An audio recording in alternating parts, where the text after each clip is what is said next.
ભક્ત ગોરા કુંભાર। પૂજારી બાપા હાટુ તુલસીનો લેપ બનાવી રહ્યા છો ભગત? હા, બાપા કહેતા હતા રામબાણ ઈલાજ છે।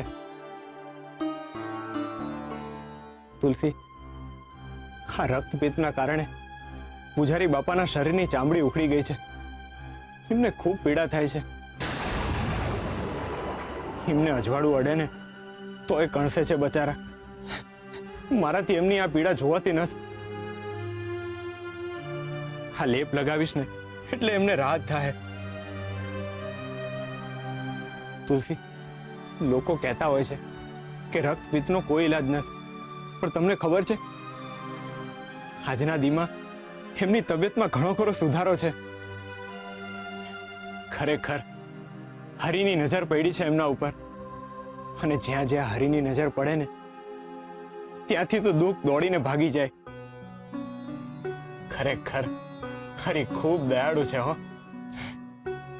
બીજું કાંઈ તો મને સમજ ન પડે, પણ તમારી આ મહેનત જોઈને લાગે છે કે એમને બહુ જલ્દી સારું થઈ જાય। તમારી મહેનત રંગ લાવશે ભગત। ખરેખર તમે કેટલા પરોપકારી છો। કેટલી બધી ચિંતા છે તમને હંધાઈની। કેટલું કરો છો તમે બધા માટે। પૂજારી બાપાની સેવા કરો છો, ગંગાને બચાવી। તમે હંધુ મને કેમ ગણાવો છો? સેવા તો કરવાની હોય, કહેવાની ન હોય। ને આમે મારે હંધુઈ છોડીને હરિની પાસે જવું છે, એમની ભક્તિમાં લીન થવું છે।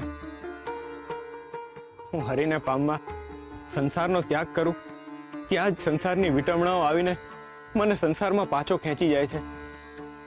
હું હરિનો માર્ગ પકડું, ત્યાં જ માર્ગમાં એવી કંઈક ને કંઈક વસ્તુ આવી જાય છે જેથી મારો ભક્તિભાવ સેવાભાવ તરફ ઢળી જાય છે।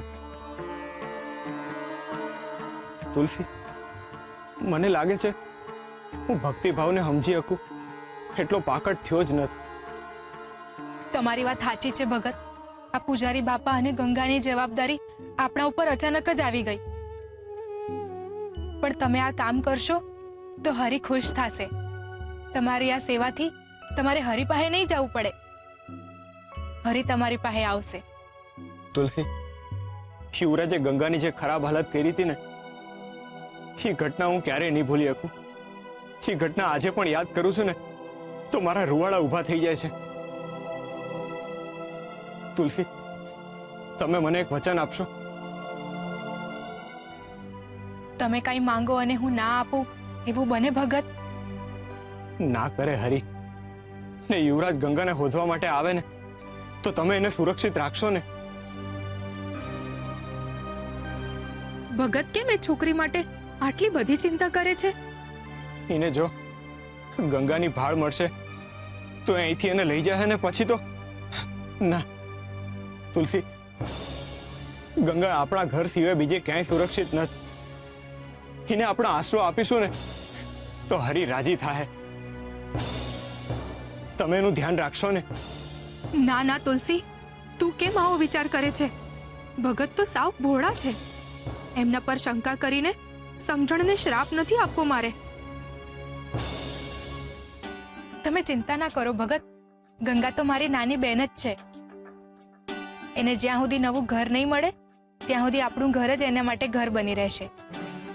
તમારો ખૂબ ખૂબ આભાર તુલસી। ખરેખર તમારા સાથ વિના હું અધૂરો છું। તમને ખબર છે, ગંગા મને કહેતી હતી કે હું બહુ ભાગ્યવાન છું કે મને તમારા જેવા ધણી મળ્યા। ભાગ્યના દરવાજા ખુલ્લા હોય ત્યારે જ એમાં તમારા જેવા ઈશ્વર બિરાજે ભગત।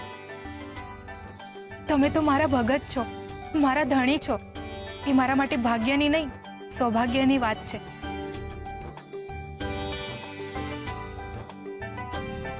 હાલો, હું પૂજારી બાપાને લેપ લગાવીને આવું। હરે કૃષ્ણ।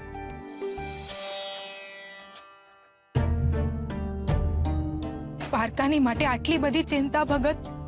સેવા કરો પણ એમાં પ્રેમ ન ભૂલી જાઓ। હું તમારી સેવા કરવાનો અધિકાર માંગુ છું ભગત। તમે હંધાઈની સેવા કરો છો, પણ મારી પાસેથી તમારી સેવા કરવાનો અધિકાર ન છીનવો. તમે હંધાઈના છો, પણ હું તો તમારી છું. મારો શું ભગત?